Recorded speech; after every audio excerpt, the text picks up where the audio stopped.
طعم غروب دریا، مزه گس چای وداع. تمام عصرهای جمعه به سنگینی نگاه مادرانه آهوی گرفتار در دندان شیر، عطر شرجی نگاه عاشقی که در پستوی خانه خویش عکس‌های سیاهی از دلدادگی را با قاب‌های طلایی آویزان کرده است. احساس لزج صمغ درخت چناری که سالها نظاره‌گر بوسه‌های معجزه‌گر بوده است.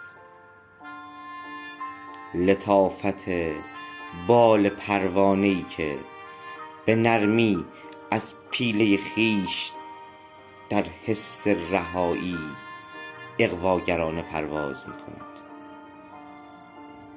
به اندازه شکنجه مار در پوست اندازی برای رهایی از زبری گذشته‌ای ناهموار.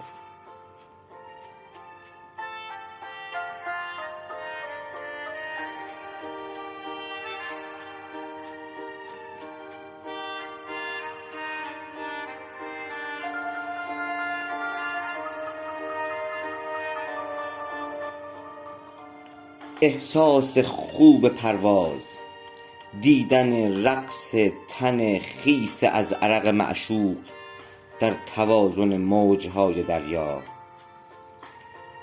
شنیدن بغض دوری، خفگی بعد از نوشیدن سراسیمه شرم تنش که سرخی گونه هایش را نقاشی کرده است،